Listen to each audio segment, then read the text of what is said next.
Eh, Selamat malam Tribuners. Saat ini kita akan menyaksikan konferensi pers pengacara Yosua Huta Barat. Tadi ketemu siapa saja, Bang? Oh, tadi ketemu banyak. Selain polisi-polisi itu, juga saya ketemu keluarga dan dokter-dokter di situ. Oke, Bang, kita komplek, Bang. Duduk dulu, Bang. Kita duduk ya. Oh, di sini ya? Iya, Bang.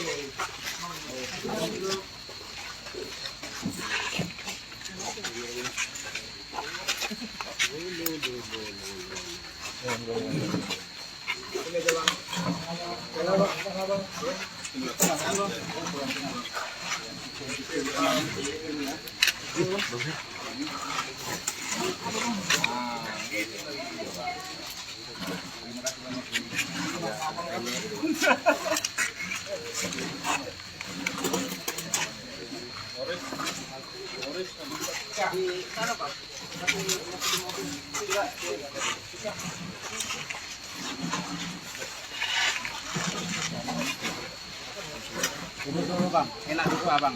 Oh iya, bentar Bang ya. Abang enak duduk. Bentar Bang, tolong pegang. Ya, silakan. Selamat malam teman-teman ya. Luar biasa dengan segala rasa hormat saya pada kalian dan perhatiannya. Ada beberapa hal yang saya akan kemukakan. Yang pertama soal perkembangan penanganan kasus ini, dan yang kedua adalah hasil rapat teknis untuk hal-hal yang akan kita lakukan besok, sebagaimana yang dinanti-nanti oleh masyarakat dan juga oleh Presiden maupun Menko Polhukam dan Panglima TNI. Yang pertama saya mau menjelaskan soal perkembangan penanganan kasus ini. Ya. Nah, ada 4 aras yang sekarang ini sedang terjadi secara hukum. Secara hukum ya. Jadi ini bukan spekulasi, secara hukum. Yang pertama adalah aras laporan istri dari Kadif Propam, Ibu Putri, yang konteksnya adalah pelecehan seksual. Tentu penanganannya ini ada di Komnas Perempuan dan di Komisi Perlindungan Saksi. Ya, yang sampai sekarang putrinya atau Ibu Kadif Propamnya tidak pernah kita lihat. Ya.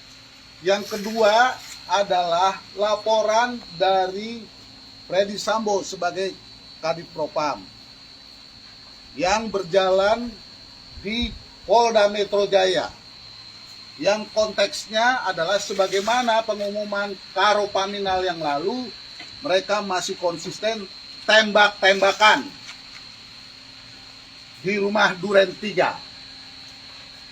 Ya, yang ternyata kalau kita urut dari apa yang diumumkan oleh Kapolres, otopsi sudah mereka lakukan.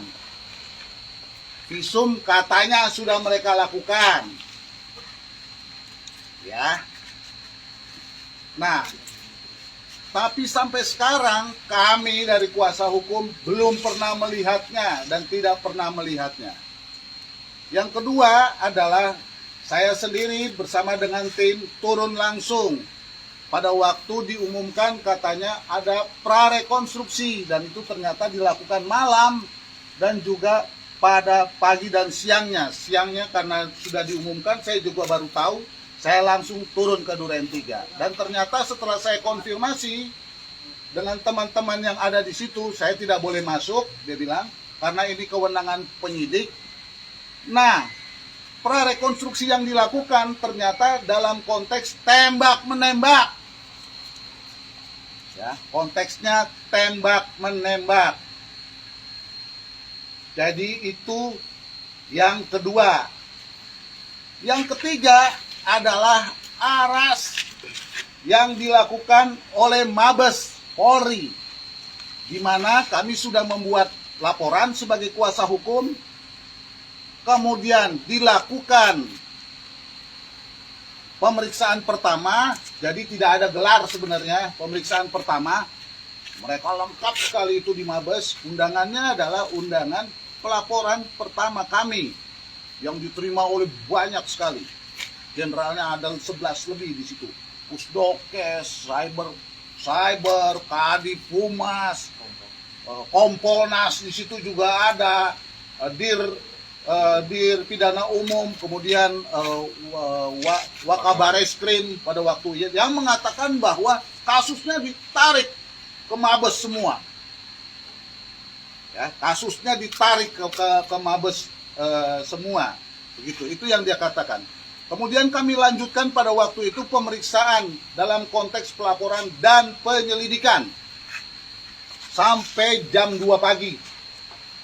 Ya, di situ kami terangkan semua, dibuat BAP. Ya. Dan ternyata setelah sehari kemudian tim penyidik berangkat untuk memeriksa keluarga di sini. Dan kemudian diumumkan bahwa keluar, dinaikkan bahwa tindakannya menjadi penyidikan pada waktu itu. Ya, penyidikan. Akan tetapi aneh, katanya diambil alih semua oleh Mabes Polri. Ternyata prarekonstruksinya masih Polda. Ya, ini juga jadi satu pertanyaan. Karena itu makanya saya klarifikasi. Ini bukan fitnah.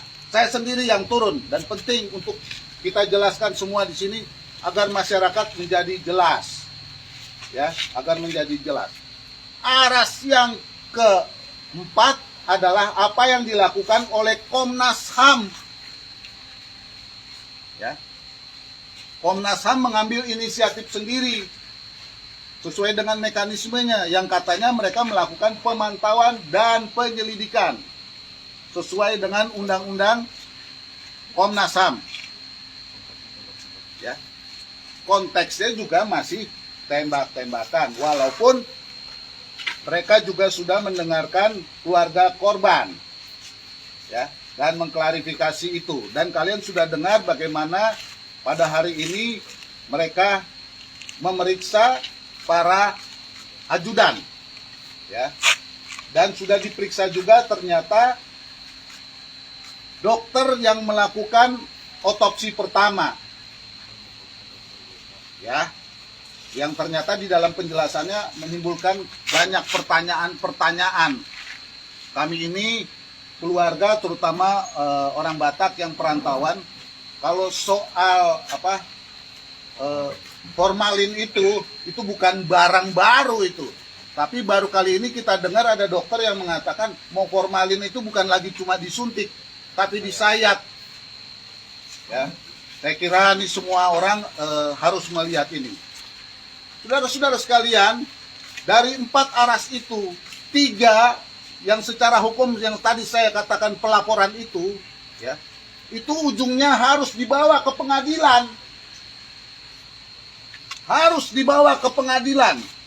Jadi ini baru permulaan secara hukum, ya. Jadi saya kira ini harus dipantau dan dilihat. Dan saya mulai mempertanyakan kepada Pak Menko Polhukam dalam hal ini sebagai pejabat dari Kompolnas, katanya diawasi, ya.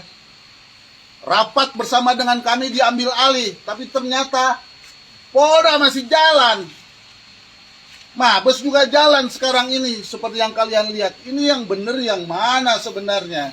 Apa ada pertarungan di dalam?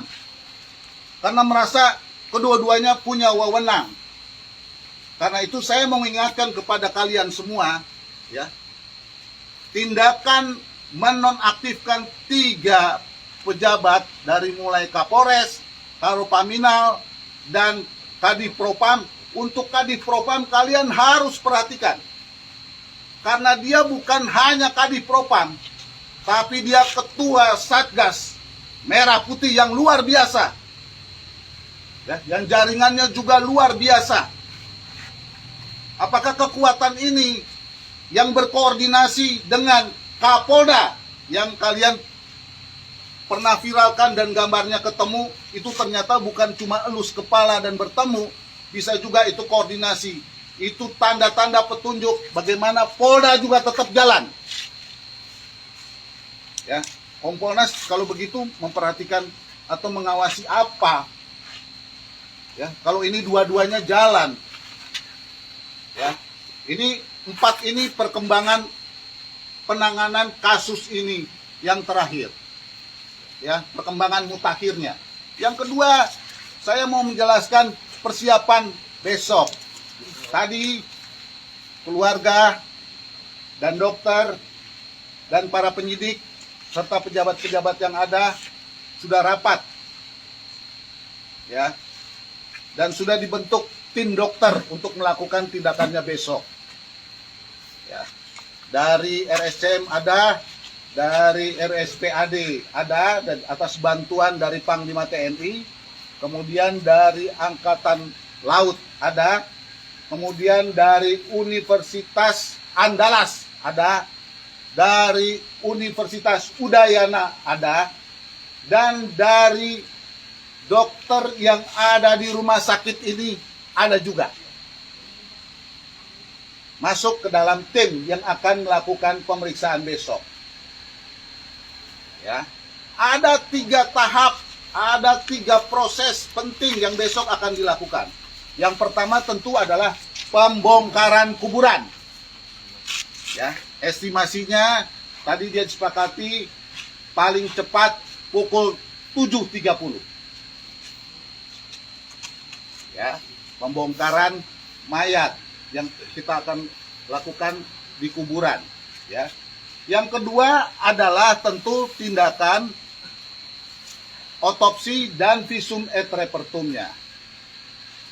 Pemeriksaan otopsi maupun visum et repertum ini dilakukan pertama setelah dibongkar, maka akan dilakukan pemeriksaan luka-luka yang ada di luar. Kemudian juga sampai yang ada di dalam. Ya. Dan secara khusus tentu atensi kita sebagai pelapor ya adalah luka-luka yang begitu sangat penting untuk diperiksa dan dilihat, terutama luka yang dari luar. Antara lain adalah yang berada di muka, kemudian di belakang telinga, maksudnya yang di muka yang Anda sudah lihat semua ya, mulai dari hidung, kemudian bahu sebelah kanan, belakang, leher. Ya, itu penting, leher. Kemudian ketiak, kemudian daerah perut kiri dan kanan. Ya. Tangan. Ya, penting tangan harus diperiksa. Ya. Kemudian baru kaki. Nah, kaki terutama kalau dia jadi polisi ini maksud saya Brigadir J ini orang yang terpilih, dia cukup lurus. Ya, akan tetapi kok kakinya jadi bengkok terus. Dan ada luka panjang di kakinya, itu juga harus diperiksa. Ya. Juga yang penting adalah kemaluan. Selain itu juga dubur. Ya, itu juga penting. Nah, kemudian dilakukan pemeriksaan dalam. Ya, tentu bagian dalam harus diperiksa juga. Soal luka tembakan dan lain sebagainya, ya. Tadi bahkan keluarga minta supaya rahang dan gigi ini diperiksa, tapi juga tenggorokan leher. Karena perhatian dari keluarga, mereka merasa bahwa akan dimasukkan sesuatu ke mulutnya yang bisa merusak sampai tenggorokan. Itu secara khusus diminta diperhatikan. Ya. Kemudian yang ketiga akan diambil jaringan-jaringan tubuh itu. Dan ternyata jaringan-jaringan tubuh itu tidak bisa diperiksa di wilayah ini, termasuk juga di Jambi. Maka itu harus dibawa ke Jakarta. Ya, bahan-bahan itu, materi-materi itu akan dibawa ke Jakarta. Ya. Itulah 3 proses yang akan dilakukan mulai besok. Teman-teman sekalian, ya. Jadi semua keluarga tadi lengkap ada di sana, kemudian bersama dengan tim Pak Komarudin juga dan sebagian anggota tim saya, ya. Saya mendapatkan mandat ke sini karena tadinya kami berpikir bahwa kalian ada di sana, tapi ternyata kalian memberitahukan pada teman-teman bahwa kalian sudah ada di sini, maka kami memutuskan saya sendiri yang berangkat untuk menjelaskan hal penting ini kepada kalian agar seluruh masyarakat tahu dan mendapat perhatian dari Presiden, dari Menko Polhukam, dari Panglima TNI yang mendukung kasus ini, agar ini terbuka, bukan hanya kata-kata, bukan hanya jargon, transparan, akuntabel. Ya, mari kita awasi ini dan kita periksa ini, supaya apa yang menjadi yang selalu dikatakan bahwa ini scientific investigation itu bukan hanya pembuatan skenario untuk membenar-benarkan. Karena yang kita butuhkan adalah kebenaran sejati, keadilan sejati, ya, sesuai dengan proses dan ketentuan hukum acara yang berlaku. Kira-kira itu dulu pokok-pokok pikiran yang penting, yang kami rasa sangat penting, yang harus kami sampaikan kepada rekan-rekan wartawan sekalian. Tentu saya dengan senang hati mau melayani tanya jawab begitu ya. Sekali lagi saya mohon maaf kalau tidak bisa terlampau lama karena saya harus istirahat, karena seharusnya saya tadinya sampai sore dari Batam, tapi entah kenapa pesawat saya yang tadinya dari Batam ke Jambi ada, tahu-tahu jadi tidak ada, maka saya harus ke Jakarta lagi sehingga nyampenya malam. Saya mohon maaf atas kelambatan ini, teman-teman. Ya. Jadi pada saat otopsi nanti itu adakah perwakilan keluarga Pak untuk melihat jenazah? Ya, tentu ada ya, dan juga diwakili oleh dokter di sini. Kalau nggak salah itu dia marganya Nasution, ibu. Oh, Marga Lubis, sorry. Marga Lubis, ibu. Tadi saya bersalaman dan berfoto dengan mereka di sana dan kita berdiskusi tentang teknis-teknis bagaimana, gitu. Oke.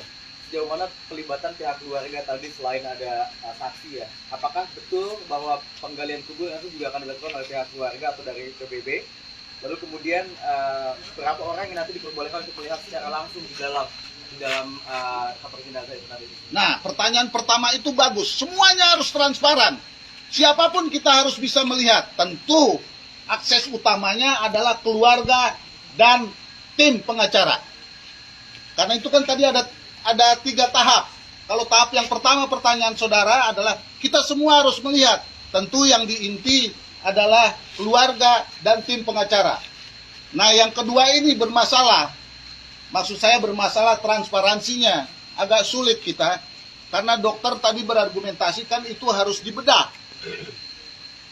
Nah, itu tidak bisa dilakukan secara terbuka. Apalagi kalau kalian melihat jaringan-jaringan pemeriksaan bagian dalam. Itu tidak bisa dilakukan. Maka kami meminta supaya ada yang mewakili dokter yang bisa mewakili keluarga. Ya.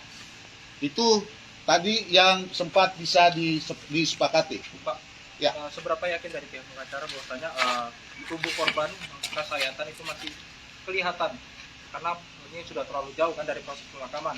Lalu yang kedua Pak, andai kata ada organ tubuh yang tidak bisa dilakukan pemeriksaan di sini, apakah bakal dibawa ke Jakarta? Ya, itu pertanyaan yang bagus sekali ya. Karena soal kematian dan soal mayat itu wewenang Tuhan. Karena itu kami berdoa terus-menerus agar formalin yang sudah masuk itu mampu mempertahankan tubuh dari mayat Brigadir J. Itu juga harus menjadi doa kita dan tentu kita akan saksikan besok. Ya. Nah, kalau yang lain-lain itu yang memang harus dibawa ke Jakarta. Ya. Apakah nanti sampai bukan hanya yang detail-detail, ya, yang detail-detail, maksudnya yang detail-detail tentu Anda akan tahu apakah dia dimasukkan sesuatu minuman, ya, bagaimana soal kemaluannya, bagaimana soal duburnya, ya, tentu itu pertanyaan-pertanyaan spesifik yang harus diteliti secara detail dan itu pasti nanti akan dibawa ke Jakarta, tidak bisa ditangani sampai pada level Jambi. Tapi seberapa yakin Pak kondisi tubuh masih aman Pak? kalau dari pihak pengacara? Begini, ya. Tentu sebagai orang yang beriman, kita mengatakan bahwa peristiwa Kain dan Habil yang dibunuh, adiknya dibunuh oleh kakaknya, darahnya masih menuntut keadilan kepada Tuhan. Saya sangat meyakini dan mengimani, saya kira seluruh rakyat juga mengimani, bukan hanya mengimani lewat medsos, bahwa Tuhan akan bekerja juga membuka kasus ini. Tidak ada yang sempurna kejahatan, sekalipun dia dilakukan oleh jenderal yang sangat terlatih, di mana dia memimpin satuan Satgas yang sangat luar biasa, yaitu Satgas Merah Putih. Ya, rakyat semua melihat, Presiden melihat, Panglima TNI melihat, Kapolri melihat. Jadi ini bukan hanya pertaruhan keyakinan, Pak. Ini harus kita libatkan bukan hanya kedaulatan rakyat dan kepintaran rakyat, tapi juga kita akan minta supaya Tuhan terlibat dalam seluruh proses-proses ini. Jadi tentu lebih di atas meyakini, kami mengimani bahwa ini akan terbuka. Dan ujung dari ini semua, mau tidak mau harus dibuka, karena pertaruhannya adalah penegakan hukum. Bukan hanya polisi, bukan hanya penyidik. Sekali lagi 3 aras tadi itu, laporan-laporan itu ujungnya semua harus ke pengadilan. Ya, harus ke pengadilan. Jadi ini taruhan bagi kita semua, dan ujungnya adalah soal pertanyaan, kalau keadilan ini tidak bisa ditegakkan lewat prosedur hukum, lewat proses hukum, bagaimana pertaruhan negara ini? Terutama soal senjata, soal kendaraan yang digunakan, soal bedah mayat, dan soal IT atau soal HP. Bang Johnson, Ya, yang tadi Abang katakan bahwa Polda juga melakukan penyidikan, Mabes juga. Maunya Abang gimana sekarang? ya sudah cukup jelas kan? Di dalam rapat-rapat dia mengatakan semua diambil alih oleh Mabes. Dan kita juga berpikir, karena Presiden juga sudah perintahkan kepada Kapolrinya menjaga jangan sampai ketidakpercayaan, saya berpikir dibuat tim khusus, apalagi ketuanya adalah Wakapolri, semuanya ditarik. Tapi kenyataannya kan enggak. Masih ada yang bermain terus juga atas nama hukum, yaitu Polda Metro Jaya. Artinya Polda harus dihentikan, Pak. Penyidikan. Oh ya, harus dihentikan. Dan menurut saya harus diperiksa. Terutama Kompolnas harus mengontrol ini. Mas, ini udah 2 minggu. Ya, kalau kasus pelecehan seksual, siapa pelakunya? Di mana itu dilakukan? Mana? Ya, kami selalu diserang, jangan bilang spekulasi. Loh, saya sudah terima kuasa, kita lapor, semuanya di BAP. Lah yang pelecehan seksual mana? Trauma-trauma itu yang harus selalu jadi omongan. Bang Johnson, ada 2 matahari tidak kira-kira ini? Bukan cuma 2 matahari, Mas. Ada beberapa matahari, kan tadi saya sudah jelaskan juga. Titik simpulnya, Satgas. Bang, tadi ada informasi Merah juga Putih. terkait kapan hasil otopsi lengkap akan diumumkan kepada pihak keluarga. Nah, tadi yang disepakati adalah hasil-hasil itu nanti akan diberikan untuk kepada keluarga. Ya, hasil-hasil itu kita dapat akses. Tentu ini akan jadi kita kontrol, karena ini kebanyakan nanti dijanjikan, diomongin, atau ini agak merepotkan, ngeles. Ya, tapi tadi disepakati begitu. Yang belum jelas disepakati adalah apakah Brigadir J tetap mendapatkan kehormatan setelah kuburannya dibongkar. Itu yang belum jelas. Ya, karena selalu dikatakan polisi humanis. Lah kalau ke anggotanya bagaimana? Humanis atau enggak dia? Jadi ini tidak hanya kata-kata. Apakah sudah ada satuan waktunya, Bang? Berapa hari dia akan mendapatkan pengumuman dari hasil otopsi? Nah, itu yang belum bisa tadi dokternya memastikan. Ya. Itu yang belum jelas. Tentu teman-teman sekalian, justice delay, justice denied. Jadi makin lama ini makin ketidakadilan, makin banyak pertanyaan, dan makin banyak hal yang harus dipertanggungjawabkan oleh Presiden dan oleh Menko Polhukam. Karena ini kan proses hukum yang sudah sangat mengganggu kehidupan kita bersama dan menjadi tuntutan rakyat. Pak, Ya. ini otopsi bisa mendapatkan nggak waktu pembunuhan kapan, kemudian prosesnya gimana, apa penyebab kematiannya itu? Ya, tentu ada beberapa hal yang penting. Bagus sekali pertanyaan Anda ini. Yang pertama, tentu pertanyaan yang paling pokok adalah apa penyebab kematian? Kalau kami kan bertanyanya, dia disiksa dulu, baru dibunuh, atau ditembak dulu, baru disiksa. Misalnya, apakah dia mati duluan karena jeratan lehernya itu habis darah, kemudian dia dibawa di satu tempat ditembak dulu, baru dibawa ke Duren 3. Ini tentu, nah walaupun mulai muncul spekulasi-spekulasi, di mana saya mulai dibantah-bantah dengan mengatakan, wah itu hasil pemeriksaan pacarnya katanya pukul 16.10 masih ada komunikasi. Apa iya pacarnya yang telepon? Apa iya? Karena apa? Surat pengantar visum et repertum jelas, mayat tergeletak pukul 17. Jelas itu. Ya. BAP-nya juga mengatakan komunikasi terakhir pukul 10.58. Saya mulai ngomong detail ini. Mudah-mudahan sejak besok nanti ini terbuka, saya akan ngomong detail juga. Ya, karena ini kan akan terbuka. Pak Johnson, Ya. yakin dengan tim forensik ini? Saya harus meyakini itu. Karena dokter-dokter yang terlibat adalah dokter-dokter yang profesional, yang jam terbangnya cukup tinggi, dan taruhannya adalah karena dilibatkan juga kolegium dokter forensik. Jadi kedokteran ini tentu ya kita tahu bahwa dokter-dokter kita masih dokter-dokter yang baik. Apalagi ini pertaruhannya adalah penegakan hukum kita dan keadilan. Saya masih meyakini, apalagi kalau dilihat tadi dari rapat-rapat teknisnya ya, kita diperbolehkan untuk mempersoalkan hal yang paling detail yang kita anggap penting. Jadi besok hasil otopsi berapa persen bisa diketahui publik?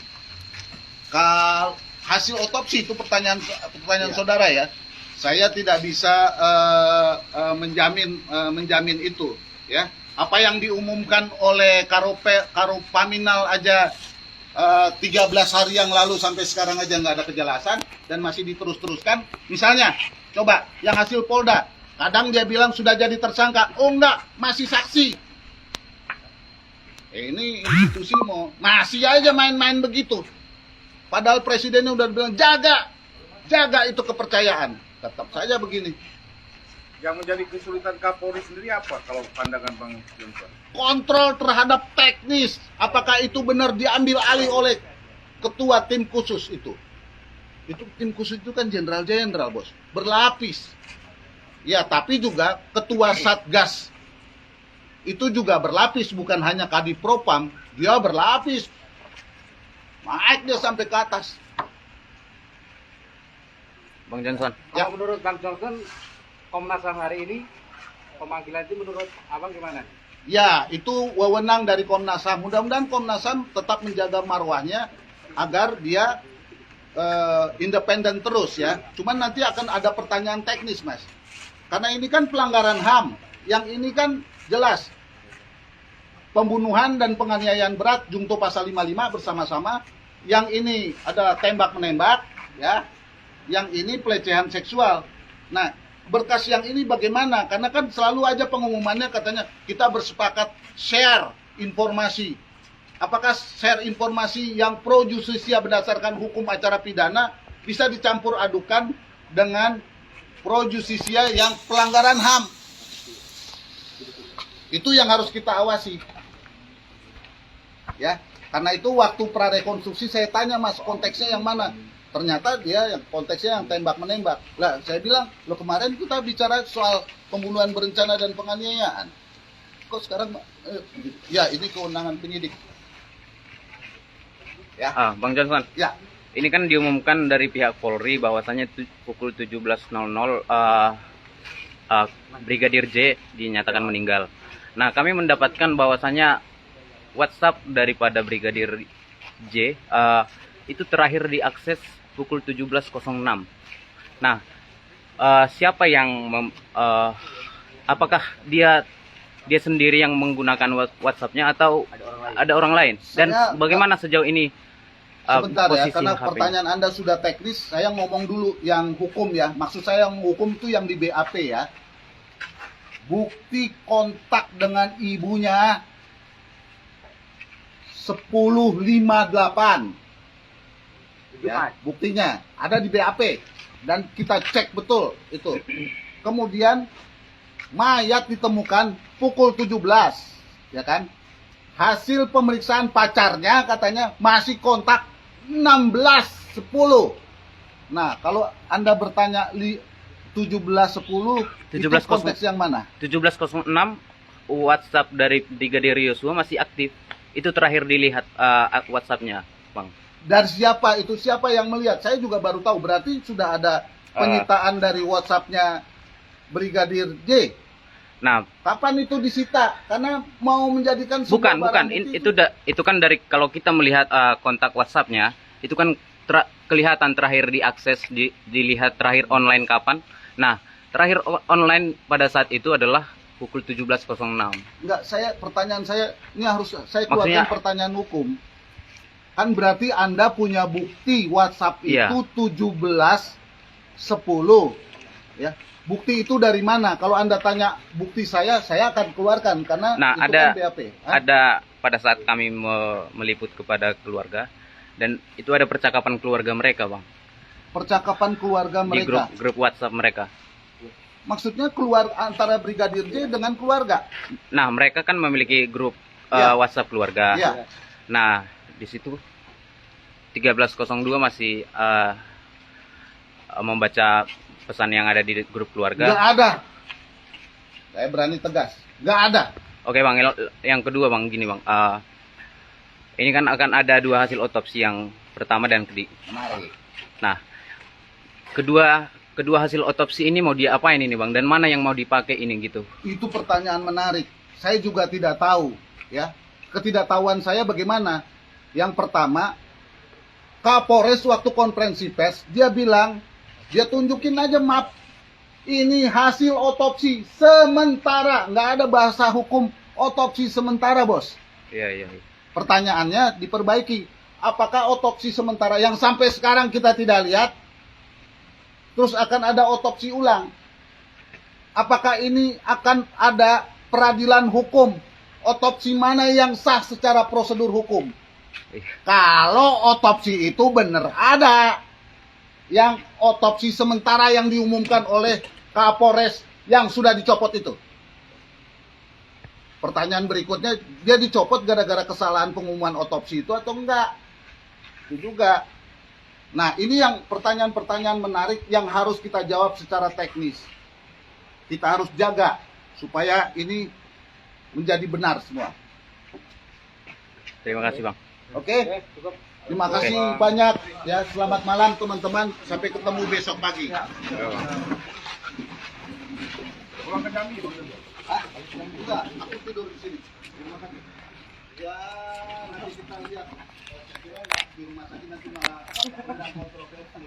Nah, ini Tribuners, demikian konferensi pers yang dilakukan oleh Johnson, salah satu pengacara atau kuasa hukum daripada Brigadir Yosua. Jadi ancaman pembunuhan yang dibuat di BAP itu ya sebenarnya ada dibuat di BAP itu dan sudah terjadi sejak tanggal 26 dan bahkan yang terakhir dan itu dibunyikan di BAP 1 hari sebelumnya sampai tangis menangis begitu loh. Itu sudah kita serahkan bukti ancaman ini. Ya, dan sudah di BAP juga, ya supaya resmi jadi nggak kontroversi dan spekulasi. Tentu itu harus kita dalami terus dan kita buktikan sampai sejauh mana. Dari mulai Juni katanya. Dari mulai Juni, 6 Juni seingat saya, sampai H-1 berarti tanggal 7. Pakai air mata yang tanggal 7. Itu ancaman dari pihak mana? Nah itu yang harus diselidiki. Kan laporan kami penganiayaan dan pembunuhan berencana junto pasal 55. Itu artinya tidak seorang diri, bersama-sama, dan atas bantuan junto pasal 56. Ya, saya harus ngomong teknis, mohon maaf ya. Oh, berulang. Dia menyebutkan nggak? Enggak, dia kami tahu, tapi kita harus agak menahan diri supaya ketajaman penyidikan dari laporan kami jadi tajam. Ancamannya seperti apa? Hah? Ancamannya seperti apa? Jelas. Yakin. Malah telepon atau Jangan naik, kalau naik dibunuh itu apa? Telepon. Maksudnya jangan naik itu apa? Hah? Jangan naik, kalau naik itu dibunuh. Ya, kalau kasus ini bermasalah kemudian muncul, jadi konstelasinya ya udah ada persoalan-persoalan yang ada di dalam, ya konstelasinya. Tentu saya tahu pikiran kalian, apakah itu soal seksual ya kan begitu kan? Ya kita lihat. Artinya ancaman pembunuhan itu dari internal Polri. Ya, nah karena itu selalu saja kalau Anda bertanya sama saya, konteksnya selalu pembunuhan berencana, pembunuhan dan penganiayaan junto pasal 55, 56 ya. Ingat itu, bukan tembak menembak atau pelecehan seksual, ingat tuh. Karena itu yang diproses baik penyelidikan, baik laporan, penyelidikan maupun penyidikan. Maafkan saya kalau saya bicaranya teknis begini ya, supaya semua jelas dan konkret ya. Oke. Kop. Apa tuh? Demikian Tribuners, konferensi pers yang dilakukan oleh pengacara Brigadir Yosua, yaitu Johnson. Nah, inilah situasi yang terkini di Rumah Sakit Umum Daerah Sungai Bahar yang akan dijadikan tempat autopsi ulang Brigadir Yosua. Nantikan live dan update kami selanjutnya hanya ada di Tribun Jambi. Saya Wiradani Damanik, pamit undur diri.